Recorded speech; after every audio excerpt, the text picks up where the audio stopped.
सभी को नमस्कार। MP assistant professor paper first के लेक्चर नंबर 30 में आप सभी का स्वागत है। आज का लेक्चर है लेक्चर नंबर 30। यदि आपने पिछले लेक्चर्स नहीं देखे हैं तो कृपया वो देख लीजिएगा। पूरी प्लेलिस्ट बनी है MP assistant professor paper first MP GK and ICT नाम से। तो उसमें मैंने एमपी जीके क्वेश्चन भी कराए हैं और आईसीटी क्वेश्चंस भी वहाँ पे आपको सॉल्व कराए हैं। आज का लेक्चर हमारा 30 में हम पढ़ेंगे full length test FLT number 6। मतलब इससे पहले हम 5 टेस्ट कर चुके हैं फुल लेंथ अलग अलग प्रीवियस पेपर के माध्यम से। Lecture number 12, lecture number 13, lecture number 25, lecture number 27 और लेक्चर नंबर 29 में हमने ये 5 टेस्ट फुल लेंथ टेस्ट किए थे। आज का लेक्चर नंबर 30 है और इसमें FLT नंबर 6 मतलब फुल लेंथ टेस्ट नंबर 6 यहाँ पे हम देखेंगे। और ये पेपर है आपका होम्योपैथी मेडिकल ऑफिसर का सामान्य अध्ययन का पेपर। आपके एमपी असिस्टेंट प्रोफेसर में भी इसी तर्ज पर पेपर आएगा, जिसमें MPG के क्वेश्चंस रहेंगे, ICT के क्वेश्चन रहेंगे और करंट अफेयर संबंधित क्वेश्चंस रहेंगे। तो ये अच्छे से पढ़ के जाइएगा आप। और ये हम क्वेश्चन प्रैक्टिस यहाँ पे इसलिए करते हैं ताकि आपको आइडिया हो जाए किस तरह से क्वेश्चन एग्ज़ाम में पूछे जाते हैं। चलिए स्टार्ट करते हैं। यहाँ पर पहला प्रश्न देखिए, किस वर्ष राष्ट्रीय खेल प्रोत्साहन पुरस्कार नामक एक नए पुरस्कार की शुरुआत की गई? किस वर्ष ये पूछा गया था, तो किस वर्ष की गई थी? ये एक का आपका सी हो जाएगा, 2009 में। नेक्स्ट क्वेश्चन है आपका, मध्य प्रदेश शासन द्वारा 2018 में प्रारंभ की गई मुख्यमंत्री जल कल्याण योजना जिसे संबल 2.0 का यहाँ पे उद्देश्य क्या है ये बताना था। तो इसका जो उद्देश्य है वो असंगठित श्रमिकों को सामाजिक सुरक्षा प्रदान करना, ये वाला इसका सही हो जाएगा। असंगठित श्रमिकों को सामाजिक सुरक्षा प्रदान करना, 2 का ए। नेक्स्ट क्वेश्चन है आपका, राष्ट्रीय हस्तकला पुरस्कार 2018 के पुरस्कृत मध्य प्रदेश के मोहम्मद बिलाल खत्री निम्नलिखित में से किस हस्तकला की विधा से जुड़े हैं? तीसरा क्वेश्चन है आपका, तो ये कौन सी विधा से जुड़े हैं? तो 3 का आपका बी हो जाएगा, ब्लॉक प्रिंटिंग के। किससे जुड़े हैं? ब्लॉक प्रिंटिंग, 3 का बी हो जाएगा। नेक्स्ट क्वेश्चन है आपका क्वेश्चन नंबर 4। देखिए, कंप्यूटर पर भारतीय भाषाओं के उपयोग को सुविधाजनक बनाने के लिए 1980 में कोडिंग के लिए एक सामान्य मानक विकसित किया गया था। उसे कहते हैं, क्या कहते हैं उसे, ये हमें बताना है। तो यहाँ पे जो हो जाएगा वो 4 का आपका बी हो जाएगा, ISC सेकेंड। इसका फुल फॉर्म बताइएगा आप, ISC का फुल फॉर्म क्या है कमेंट करके बताइएगा, ये भी पूछ सकते हैं आपको एग्ज़ाम में। तो 4 का यहाँ पे बी हो जाएगा। नेक्स्ट क्वेश्चन है क्वेश्चन नंबर 5। देखिए, निम्नलिखित में से मध्य प्रदेश शासन के किस विभाग द्वारा संबंध सूरजधारा योजना से हैं? किस विभाग का संबंध सूरजधारा योजना से हैं? तो यहाँ पे 5 का आपका डी हो जाएगा, किसान कल्याण एवं कृषि विकास विभाग। ये योजनाओं के बारे में अच्छे से पढ़ के जाइएगा आप, क्वेश्चन आते हैं एग्ज़ाम में इसमें, है ना। तो यहाँ पे क्या हो जाएगा आपका 5 का डी हो जाएगा। नेक्स्ट क्वेश्चन है आपका क्वेश्चन नंबर 6। विक्रम पुरस्कार 2021 विजेता खिलाड़ी तमन्ना निगम निम्नलिखित में से किस खेल से संबंधित हैं? विक्रम पुरस्कार 2021, ये 2021 का पेपर था, तो ये आपका करंट अफेयर का क्वेश्चन था उस टाइम का। तो आप खिलाड़ियों के बारे में अच्छे से पढ़ के जाना, कौन सा खिलाड़ी किस खेल से संबंधित हैं, ये क्वेश्चन एग्ज़ाम में पूछते हैं हमेशा। यहाँ पे 6 का जो है वो डिलीट किया गया था ये क्वेश्चन, तो इसका आप सही बताना क्या है। तमन्ना निगम किस खेल से संबंधित हैं ये पूछा गया था। यहाँ 6 जो है वो आयोग द्वारा डिलीट किया गया था, तो इसका सही आंसर आप कमेंट करके बताइएगा। नेक्स्ट क्वेश्चन है आपका क्वेश्चन नंबर 7। मध्य प्रदेश खेल प्राधिकरण की स्थापना किस वर्ष की गई? मध्य प्रदेश खेल प्राधिकरण की स्थापना 7 का आपका सी हो जाएगा, 2011 में। मध्य प्रदेश खेल प्राधिकरण की स्थापना 2011 में की गई थी, 7 का आपका सी हो जाएगा। नेक्स्ट क्वेश्चन है आपका, निम्नलिखित में से चित्रकला की किस विधा से पद्मश्री जो है वो भूरीबाई का संबंध है? किस विधा से पद्मश्री भूरीबाई का संबंध है, ये हमें पूछा गया है। तो 8 का आपका हो जाएगा सी, पिथौरा चित्रकला से संबंधित है ना, पिथौरा से। कौन सी चित्रकला से संबंधित है? पिथौरा चित्रकला से। तो 8 का आपका सी हो जाएगा। नेक्स्ट क्वेश्चन है आपका क्वेश्चन नंबर 9। देखिए अनुच्छेद 164, ये अनुच्छेद के बारे में अच्छे से पढ़ के जाइएगा। अनुसार मुख्यमंत्री की नियुक्ति किसके द्वारा की जाती है? किसके द्वारा की जाती है? तो 9 का बी, सब सरल प्रश्न था, राज्यपाल के द्वारा। तो 9 का आपका बी हो जाएगा। नेक्स्ट क्वेश्चन है क्वेश्चन नंबर 10। जनगणना 2011 के अनुसार जनसंख्या वितरण की दृष्टि से मध्य प्रदेश का सबसे छोटा जिला कौन सा है? जनसंख्या की दृष्टि से तो कौन सा है सबसे छोटा? पिछले एग्जाम में पूछा गया था ये। तो 10 का आपका डी हो जाएगा, हरदा जिला है ना। जनसंख्या के वितरण की दृष्टि से सबसे छोटा जिला कौन सा है? हरदा। नेक्स्ट क्वेश्चन है आपका क्वेश्चन नंबर 11। जनगणना 2011 के अनुसार मध्य प्रदेश की साक्षरता दर कितनी है?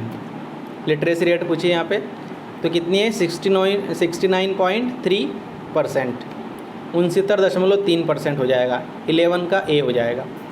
नेक्स्ट क्वेश्चन है मध्य प्रदेश में भारत हेवी इलेक्ट्रिकल्स लिमिटेड कहाँ स्थित है, ये पूछा है। तो 12 का हो जाएगा आपका डी, कहाँ पर है? भोपाल में। 12 का डी हो जाएगा। नेक्स्ट क्वेश्चन है क्वेश्चन नंबर 13। देखिए पहला सौर ऊर्जा पार्क मध्य प्रदेश के किस जिले में स्थापित किया गया? पहला सौर ऊर्जा पार्क मध्य प्रदेश के किस जिले में स्थापित किया गया? तो 13 का आपका बी हो जाएगा। कहाँ पे किया गया? राजगढ़। 13 का बी। 12 तो आपका हो ही गया, डी है ना। 13 का बी हो गया आपका, राजगढ़ में पहला सौर ऊर्जा पार्क। 13 का बी, राजगढ़। नेक्स्ट क्वेश्चन है मध्य प्रदेश में उदय योजना का संबंध किससे है? उदय योजना का संबंध तो 14 का ए हो जाएगा आपका, विद्युत से। 14 का ए, मैंने वो आपको यहाँ पे पहले ही बोला है कि योजनाओं के बारे में अच्छे से पढ़ के जाइएगा, सभी योजनाओं के बारे में। अभी लेटेस्ट में जो योजनाएं हैं, पुरानी जो योजनाएं हैं, उन सभी के बारे में अच्छे से पढ़ के जाइएगा। तो 14 का आपका ए हो जाएगा।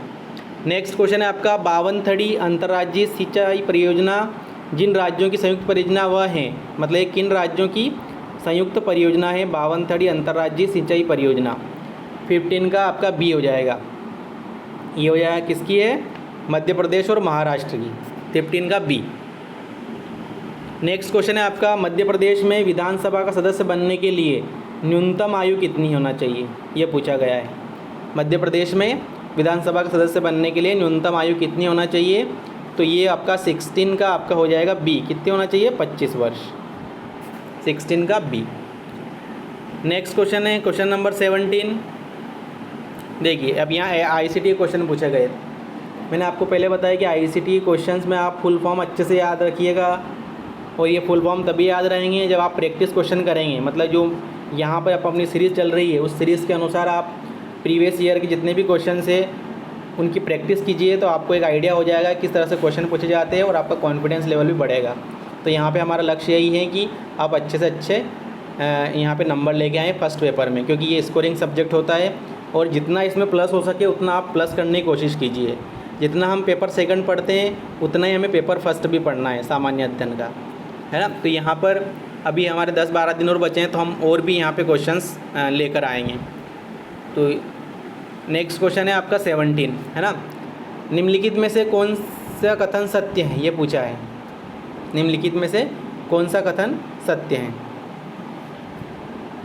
तो यहाँ पे देखिए, यहाँ पे जो था वो आयोग द्वारा 2 आंसर यहाँ पे सही किए गए। तो एक तो ए और एक सी, मतलब फर्स्ट, थर्ड और फोर्थ, ये 4 ऑप्शन यहाँ पे सही हो जाएंगे, है ना। फर्स्ट वाला ई कॉमर्स ई बिजनेस में समाहित हैं, ये सही हो जाएगा। फिर ई बिजनेस ई कॉमर्स में समाहित हैं, ये गलत हो जाएगा, है ना। ए और सी यहाँ पे सही थे।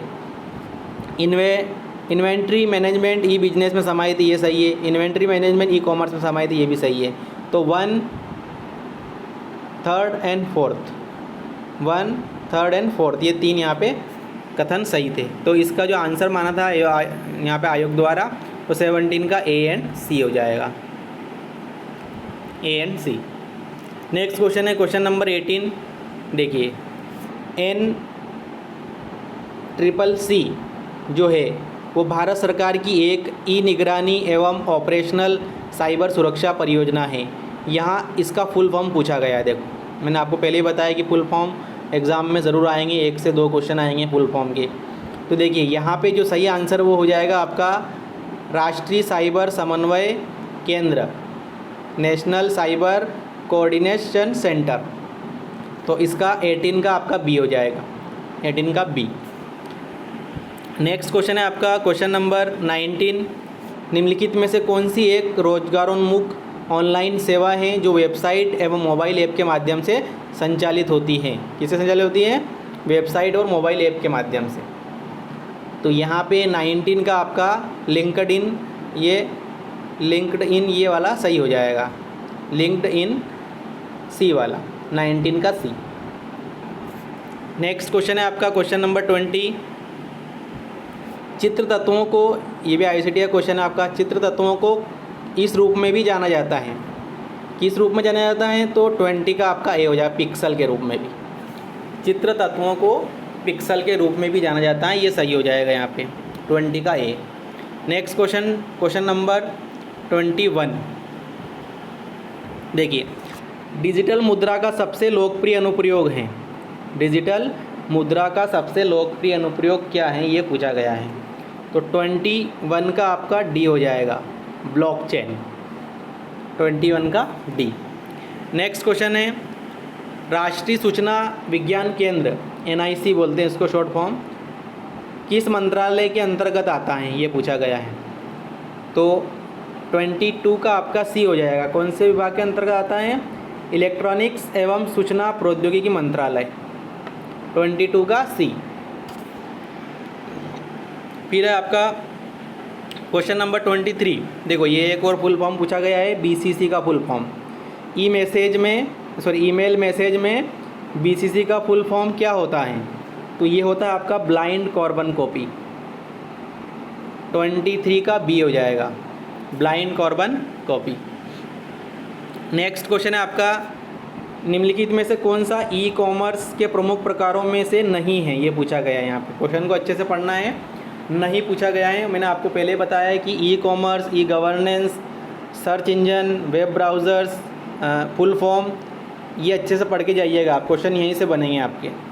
तो यहाँ पे जो है वो सभी प्रकार ई-कॉमर्स के हैं, है ना, इसलिए ये गलत यहाँ पे डिलीट किया गया था आयोग द्वारा, 24 यहाँ पे डिलीट किया गया था। नेक्स्ट क्वेश्चन है, देखो, ये भी एक फुल फॉर्म ही पूछा गया है यहाँ पे। ई बैंकिंग में RTGS क्या है? पिछले जो हमारे हमने पेपर किए हैं फुल लेंथ टेस्ट, उसमें भी पूछा गया था RTGS का फुल फॉर्म, और यहाँ पे पूछा गया तो RTGS क्या है? रियल टाइम ग्रॉस सेटलमेंट, 25 का डी हो जाएगा, रियल टाइम ग्रॉस सेटलमेंट, 25 का डी। नेक्स्ट क्वेश्चन है आपका क्वेश्चन नंबर 26। देखिए, पुष्प की अभिलाषा के लेखक कौन है? मैंने आपको बताया कि कवि, लेखक, साहित्यकार, सबके बारे में अच्छे से पढ़ के जाना, MP के, है ना, एक क्वेश्चन एग्जाम में ज़रूर आएगा। तो पुष्प की अभिलाषा के लेखक कौन है? माखनलाल चतुर्वेदी, 26 का सी हो जाएगा। नेक्स्ट क्वेश्चन है आपका मध्य प्रदेश में पशुपतिनाथ मंदिर कहाँ अवस्थित हैं? तो हम सभी जानते हैं कहाँ पर है, मंदसौर में, 27 का आपका बी हो जाएगा, मंदसौर। उसके बाद क्वेश्चन नंबर 28, मध्य प्रदेश की प्रसिद्ध लोक गायिका कौन है? इनमें से जो पूछा गया है चारों में से, तो ये क्वेश्चन भी आयोग द्वारा डिलीट किया गया था, 28 भी आयोग द्वारा डिलीट किया गया था।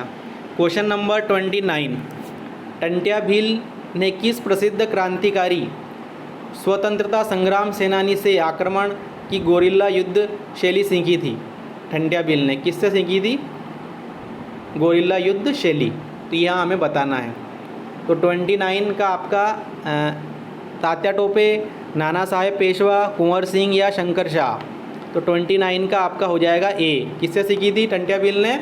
तात्या टोपे से। तो 29 का आपका ए हो जाएगा। नेक्स्ट क्वेश्चन है क्वेश्चन नंबर 30। देखिए, गढ़मंडला की प्रसिद्ध रानी का नाम बताइए। गढ़मंडला की प्रसिद्ध रानी का नाम क्या था? तो ये क्या नाम था? रानी दुर्गावती। 30 का आपका डी हो जाएगा। नेक्स्ट क्वेश्चन है क्वेश्चन नंबर 31। देखिए, स्वतंत्रता संग्राम सेनानी जो है वो पिता पुत्र की सही जोड़ी पहचानी है यहाँ पर। पिता पुत्र की सही जोड़ी तो वो थी 31 का आपका बी हो जाएगा। शंकर शाह, रघुनाथ शाह, पिता पुत्र की जोड़ी। 31 का बी। नेक्स्ट क्वेश्चन है आपका क्वेश्चन नंबर 32। मालवा के मध्य प्रदेश के मालवा क्षेत्र में प्राचीन राजवंश शुंग के बाद किस राजवंश ने प्रवेश किया था? ये इतिहास का क्वेश्चन हो गया। आपके इतिहास भी आपको पढ़ के जाना है अच्छे से। तो 32 का आपका हो जाएगा बी। सातवाहन वंश का प्रवेश हुआ था मालवा के क्षेत्र में शुंग के बाद, है ना। 32 का बी हो जाएगा। नेक्स्ट क्वेश्चन है बाबर द्वारा चंदेरी पर किए गए आक्रमण के दौरान वहाँ का राजपूत शासक कौन था? ये पूछा गया है। 33 तो कौन था? 33 का सी हो जाएगा, मेदिनी रॉय।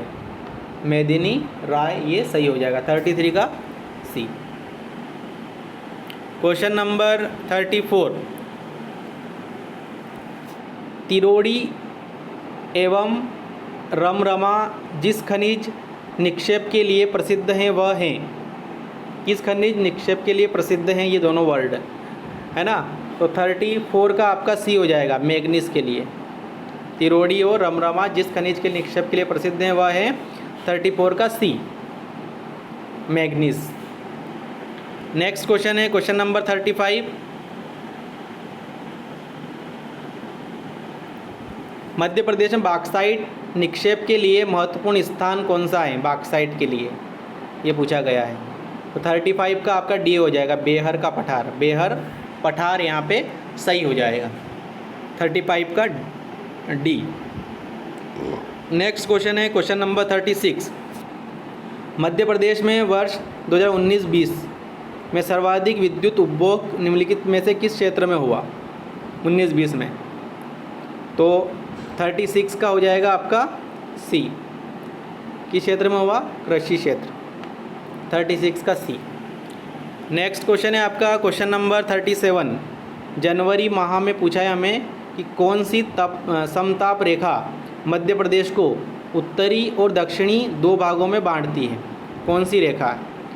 समताप रेखा का नाम बताना, मतलब वो डिग्री बताना उसकी। तो कितना हो जाएगा इसका? 37 का आपका डी, 21.1 डिग्री सेल्सियस। ये वाला यहाँ पे सही हो जाएगा। 37 का आपका क्या हो जाएगा? डी। Question number 38। देखिए, जिला छिंदवाड़ा के पातालकोट में निम्नलिखित में से कौन सी जनजाति निवास करती है? ये पूछा है, इंपॉर्टेंट क्वेश्चन है। छिंदवाड़ा के पातालकोट में, तो ये 38 का आपका सी हो जाएगा, भारिया जनजाति निवास करती है। अच्छे से याद रखिएगा, 38 का सी। नेक्स्ट क्वेश्चन है आपका, निम्नलिखित नदियों में से कौन सी एक मध्य प्रदेश में यमुना बेसिन का भाग नहीं है? नहीं है पूछा है हमें। तो कौन सी नदी? यहाँ हमें बताना है चारों ऑप्शन में से। 39 का आपका डी हो जाएगा, सोन नदी, है ना। 39 का डी सोन, यहाँ पे सही हो जाएगा ऑप्शन 39 डी। नेक्स्ट क्वेश्चन है क्वेश्चन नंबर 40। मुकरता गार्ज किस नदी संबंधित हैं? मुकरता गार्ज किस नदी से संबंधित हैं? तो ये हो जाएगा आपका नर्मदा नदी। 40 का सी, नर्मदा इज करेक्ट। 40 का आपका सी हो जाएगा। नेक्स्ट क्वेश्चन है, मध्य प्रदेश के किस भाग में तुलनात्मक रूप से अधिक वर्षा प्राप्त होती है? दक्षिण पूर्वी, उत्तर पूर्वी, दक्षिण पश्चिमी या उत्तर पश्चिमी? तो 41 का आपका ये हो जाएगा, दक्षिण पूर्वी। मध्य प्रदेश के किस भाग में तुलनात्मक रूप से अधिक वर्षा प्राप्त होती है वो दक्षिण पूर्वी भाग है। 41 का आपका ए हो जाएगा, याद रखिएगा अच्छे से इसको। क्वेश्चन नंबर 42 देखिए, निम्नलिखित में से कौन सी इमारत संगमरमर से बनी है, ये पूछा है। इम्पोर्टेंट क्वेश्चन है आप। तो ये संगमरमर से बनी इमारत कौन सी है? होशंग शाह का मकबरा। 42 का आपका सी हो जाएगा, 42 का सी, होशंग शाह का मकबरा। नेक्स्ट क्वेश्चन है आपका क्वेश्चन नंबर 43। देखिए, भारत में कोविड-19 का पहला मामला कब दर्ज किया गया, ये पूछा गया था। 2021 में पूछा गया था। तो कब किया गया था? तो 43 का आपका ए हो जाएगा, 30 जनवरी 2020 को, यहाँ पे सही हो जाएगा। क्वेश्चन नंबर 44, स्वेज नहर में 23 मार्च 2021 को फंसने वाले जलपोत का नाम क्या था, ये पूछा गया है। 23 मार्च 2021 को, ये भी करंट अफेयर क्वेश्चन था। तो 44 का आपका हो जाएगा सी, क्या नाम था? एवर गिवन, एवर गिवन यहाँ पे सही हो जाएगा। 44 का यहाँ पे सी हो जाएगा, है ना। ये इसके बाद नेक्स्ट क्वेश्चन है क्वेश्चन नंबर 45। मध्य प्रदेश में प्रथम भील सामुदायिक रेडियो केंद्र, प्रथम भील सामुदायिक रेडियो केंद्र कहाँ प्रारंभ किया गया? तो 45 का हो जाएगा आपका बी, कहाँ पे? भाभरा में, है ना। 45 का बी। नेक्स्ट क्वेश्चन है क्वेश्चन नंबर 46। मध्य प्रदेश में वर्ष 2021 में दलहनी फसलों के उत्पादन में से किस फसल का सर्वाधिक उत्पादन हुआ? दलहनी फसलों में 46 में अरहर, चना, उड़द या मूंग। तो 46 का हो जाएगा आपका बी, चना, है ना। 46 का बी यहाँ पे सही हो जाएगा। तो अभी आप लेटेस्ट आंकड़े पढ़ के जाइएगा, है ना। 20-21 का पूछा था जब 21 का पेपर हुआ था, तो समझ लो आपकी 23-24 का यहाँ पे पूछ सकते हैं आपको आंकड़ा, है ना। तो 46 का आपका बी हो जाएगा। नेक्स्ट क्वेश्चन है क्वेश्चन नंबर 47। बलवंत राय मेहता समिति का संबंध किससे है, ये पूछा गया है। क्वेश्चन नंबर 47 सभी जानते हैं हम किससे हैं? त्रिस्तरीय पंचायत राज व्यवस्था से। 47 का ए। नेक्स्ट क्वेश्चन है क्वेश्चन नंबर 48। मध्य प्रदेश में कन्या अभिभावक पेंशन योजना, मैंने आपको पहले बताया, योजनाओं के बारे में अच्छे से पढ़ के जाइएगा। कन्या अभिभावक पेंशन योजना किस वर्ष प्रारंभ हुई? तो 48 का हो जाएगा आपका सी, कब हुई थी? 2013 में।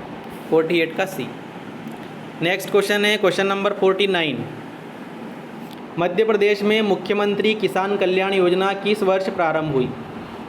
किसान कल्याण योजना किस वर्ष प्रारंभ हुई? तो 49 का आपका सी हो जाएगा, 25 सितंबर 2020 को। 49 का सी, 25 सितंबर 2020। नेक्स्ट एंड लास्ट, माच लोक नाट्य प्रमुख रूप से किस क्षेत्र से संबंधित है, ये पूछा गया है। माच, तो 50 का आपका ए हो जाएगा, मालवा से।